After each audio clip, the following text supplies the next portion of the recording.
नमस्कार। उनकी कलम मेरी आवाज़ में आप सभी का स्वागत है। आइए सुनते हैं कहानी कुलदीप, जिसे लिखा है हमारी चहेती लेखिका मालती जोशी जी ने। सुबह का समय मेरा वैसे ही घड़ी से होड़ करते बीतता है। ऐसे में अगर बाहर की घंटी का भी जवाब देना पड़ जाए तो मेरे कोफ्त की सीमा नहीं रहती। पर और कोई चारा ही नहीं था। संदीप नहीं रहा था। संध्या स्कूल के लिए तैयार होकर खाने की मेज़ पर बैठी थी। बच्चों के पापा शेव का सामान फैलाए इत्मीनान से धूप में बैठे थे। भुनभुनाते हुए मैंने दरवाज़ा खोला। शर्मा जी की विभा सामने खड़ी थी।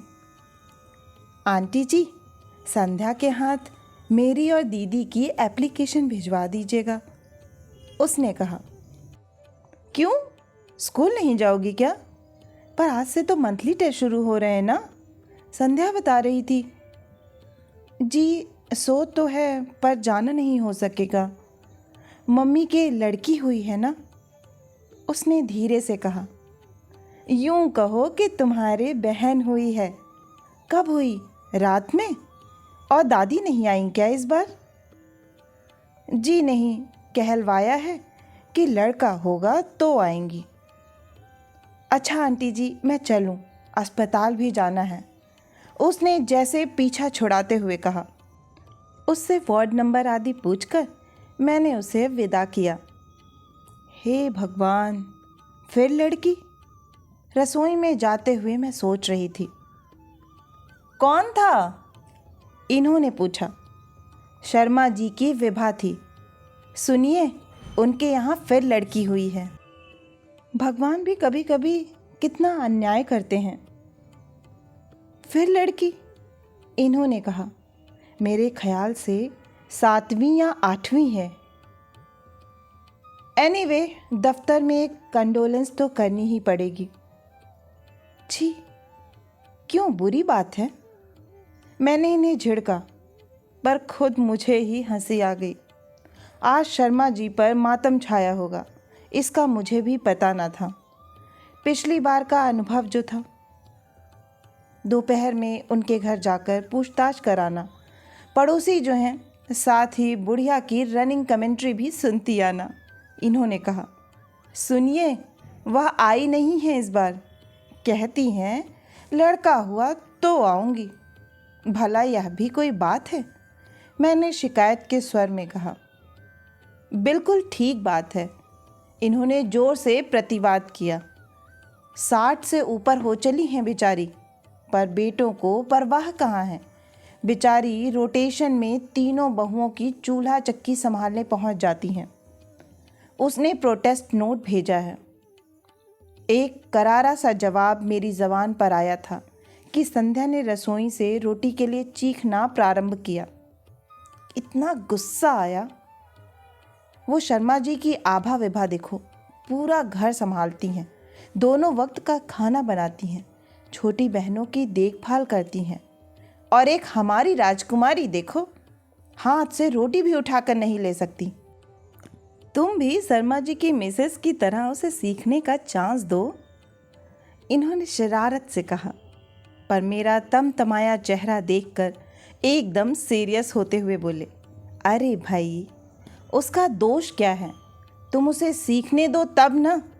खुद ही दौड़ दौड़ कर सारा काम करती रहोगी।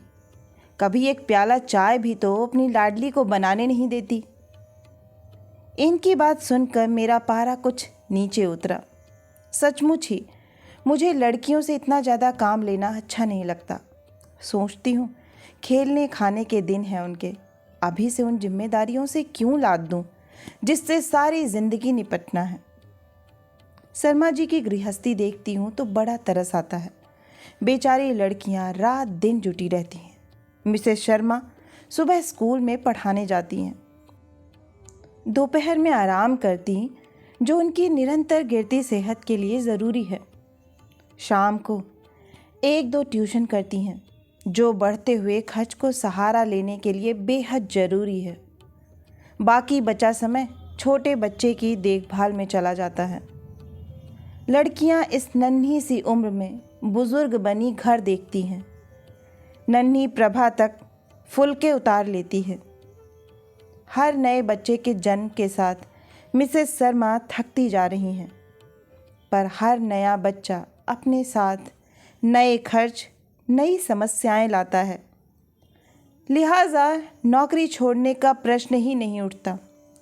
दोनों पति पत्नी आधुनिक हैं, सुशिक्षित भी, पर एक पुत्र का जन्म जैसे दोनों के जीवन का सबसे बड़ा प्रश्न, सबसे बड़ी चुनौती बन गया है।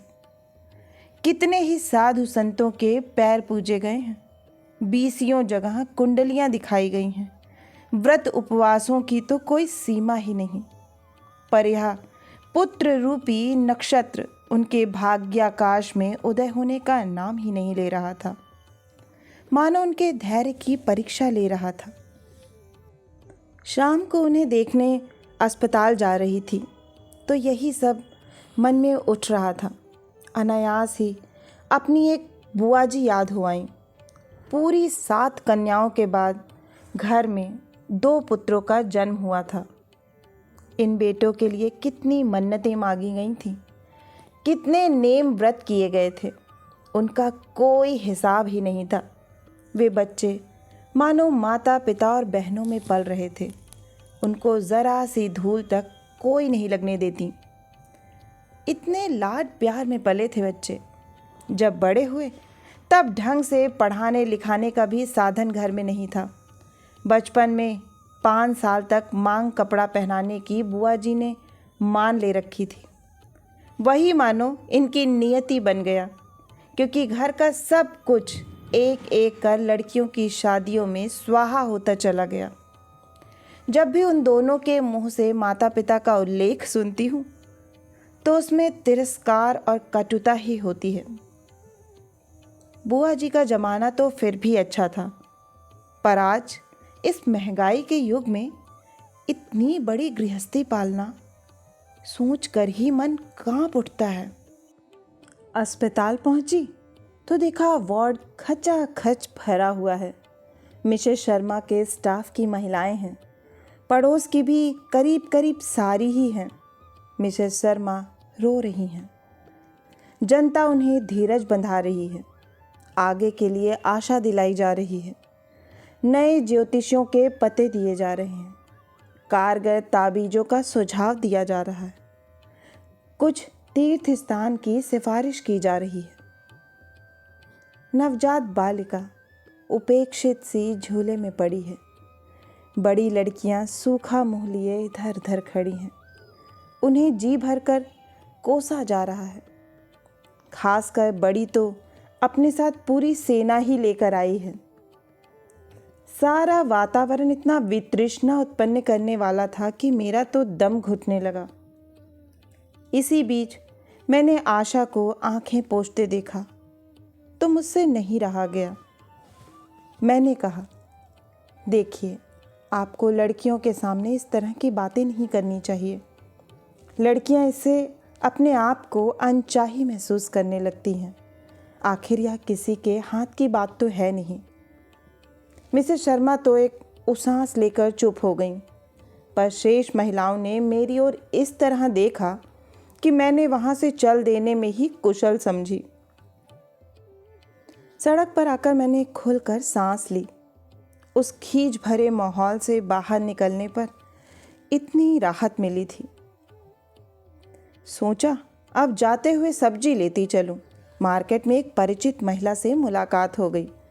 उनके पति पिछले साल बच्चों को पढ़ाने के लिए आते थे। उन्होंने घर चलने का बहुत आग्रह किया। मन नहीं था, पर उनका अनुरोध भी टाला नहीं जा सका। छोटा सा घर था, पर खूब साफ सुथरा, हर चीज़ करीने से लगी हुई। रसोई घर के चमचमाते बर्तनों से लेकर दरवाजे पे लगे साड़ी के पर्दों तक सब चीज़ें गृहिणी की दक्षता का परिचय दे रही थीं। उनकी तीनों लड़कियां साफ कपड़ों में लेकिन बड़े प्यारे फ्रॉक्स पहने हुए थीं। लड़कियों को प्यार करते हुए मैंने पूछा, कपड़े आप घर पर ही सीती हैं? उन्होंने कोने में रखी सिलाई मशीन की ओर इशारा किया। अनसिले कपड़ों का ढेर था उस पर। थोड़ी बहुत बाहर की भी सिलाई कर लेती हूँ, बच्चों के दूध का खर्च निकल ही आता है। अरे वाह, यह तो आप बहुत अच्छा करती हैं, मैंने उनका उत्साह बढ़ाने के लिए कहा। क्या करें बहन जी, एक आदमी की कमाई से पूरा नहीं पड़ता। बाहर जाकर कुछ करूं, इतनी मेरी पढ़ाई नहीं है, फिर समय ही कहाँ है। घर बैठे जितना कर सकती हूँ करती हूँ। और फिर बातें चल पड़ी। सांझ कब फिर आई पता ही नहीं चला। उन्होंने ठाकुर जी के आगे दीप जलाया, मुझे हल्दी कुमकुम लगाया और फिर ठेठ महाराष्ट्रियन ढंग से मेरे पाँव छू लिए। महाराष्ट्रियन घरों में शाम को दिया बत्ती के समय घर में अगर कोई सुहागिन हो तो हल्दी कुमकुम अवश्य लगाया जाता है। बुजुर्ग हो तो पैर छू लिए जाते हैं। कहिए, क्या आशीर्वाद दूं? मैंने अपना संकोच छिपाते हुए कहा। अगली राखी तक लड़कियों के लिए एक भाई आ जाएगा, ठीक है ना? नहीं बहन जी, आप तो यह आशीर्वाद दें जो है वही राजी खुशी बने रहें। उन्होंने कहा, सो तो है ही, पर बहनों के लिए एक भाई तो होना चाहिए। मैंने इस पर कहा, है क्यों नहीं, चाचा ताऊ के हैं, वे क्या अपने नहीं हैं? कम से कम मेरे मन में तो। वो तो आप ठीक कहती हैं, पर देखिए, सब लोग चाहते हैं कि वंश के लिए। हाय बहन जी, कौन सा ऐसा पेशवाओं का वंश है जिसका चलना ज़रूरी है? उन्होंने यह इस ढंग से कहा कि हम दोनों ही हंस पड़े। फिर वे गंभीर होकर बोली, असली बात तो नाम होता है, और नाम क्या लड़कियों से नहीं होता। मैं तो अपनी लड़कियों को लड़कों की तरह पढ़ाऊंगी, बड़ी को डॉक्टर और छोटी को वकील बनाऊंगी। मझली की आवाज़ बड़ी सुरीली है, उसे मैं संगीत सिखाऊंगी। मैं अपनी सारी अधूरी इच्छाएं पूरी करूंगी। अपने सपने इन लड़कियों में देखूंगी। हमारा इतना बड़ा परिवार था कि सारी इच्छाएं मन ही में रह गईं। किसी ने कभी जानने की कोशिश भी नहीं की। नहीं बहन जी, हम गरीब आदमी हैं, ज़्यादा बड़ा परिवार पालने की सामर्थ्य हम में नहीं। लड़के की आशा में भूखे नंगे बच्चों से घर भरने में कहाँ की अक्लमंदी है। बस आप तो हमें यही आशीर्वाद दीजिए कि जो है वही कुशल पूर्वक बने रहें। मैंने मन भरकर उनके लिए यही कामना की। लौटते हुए सोचा, कभी इस अनपढ़ सीधी साधी महिला को मिसेस शर्मा से मिलवाऊंगी, पर फिर सोचा क्या लाभ होगा। दादी ठीक कहती थीं, सोए हुए को जगाना आसान है, जागे हुए को कौन जगा सकता है। आशा है कि आपको यह कहानी बहुत ही पसंद आई होगी। अगर पसंद आई है तो मुझे प्रोत्साहित करने के लिए एक लाइक करें। नीचे कमेंट बॉक्स में कमेंट करके बताएं कि आपको कहानी कैसी लगी। अपनों के साथ शेयर करें, और अगर आप इस चैनल पर नए हैं और इससे जुड़ना चाहते हैं तो इसे सब्सक्राइब करना ना भूलें। फिर मिलती हूँ एक नई कहानी या कविता के साथ। तब तक के लिए आप सभी का कहानी सुनने के लिए बहुत बहुत धन्यवाद।